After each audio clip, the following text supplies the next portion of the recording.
स्वामी विवेकानंद ने एक बार कहा था कि अपने जीवन का एक लक्ष्य निर्धारित करो, अपने पूरे शरीर को उसे एक लक्ष्य से भर दो और हर दूसरे विचार को अपनी जिंदगी से निकाल दो।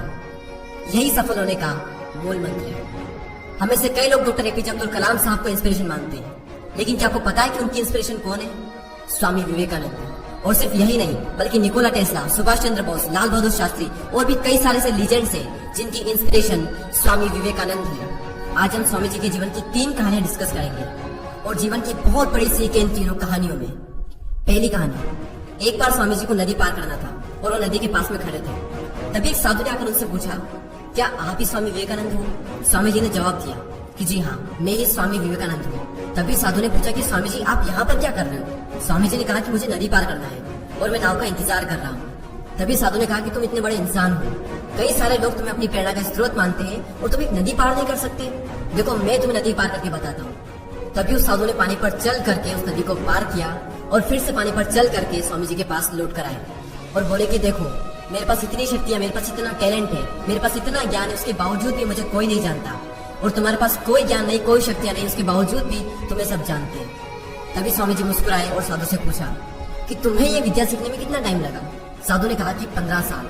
इतने में स्वामी जी की नाव आ गई और स्वामी जी ने साधु को नाव में बैठाया और वहां से चल दिए। दोनों ने नाव में बैठकर नदी पार की और पार करने के बाद स्वामी जी ने अपनी जेब से 1 रुपया बाहर निकाला और उस नाव वाले को दे दिया।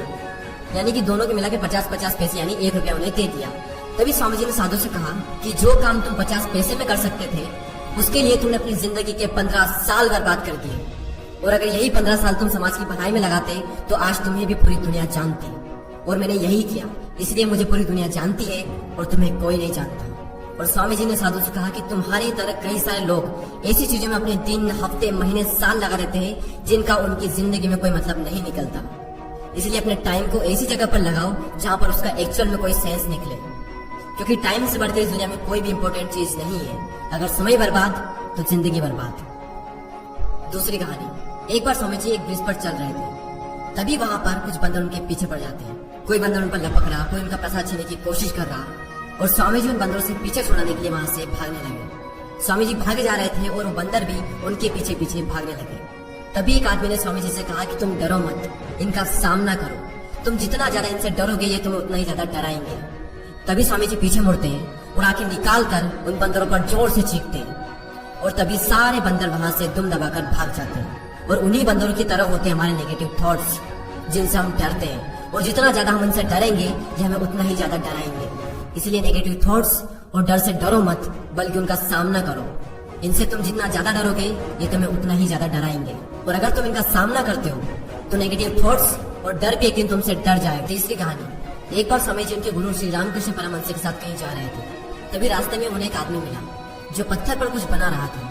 तभी रामकृष्ण परमहंस जी ने पूछा कि तुम इस पर क्या बना रहे हो?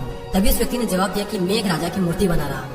रामकृष्ण जी ने पूछा कि क्या उस राजा की तुम्हारे पास में कोई तस्वीर है? तभी उस मूर्तिकार ने कहा कि नहीं, मेरे पास उनकी कोई तस्वीर नहीं है। तभी रामकृष्ण जी बोले कि अगर तुम्हारे पास उनकी कोई तस्वीर नहीं है तो फिर तुम उनकी मूर्ति कैसे बना सकते हो? तभी उस मूर्तिकार ने जवाब दिया कि भले ही मेरे पास उनकी कोई तस्वीर नहीं है, लेकिन मेरे दिमाग में उनकी स्पष्ट तस्वीर छपी हुई है।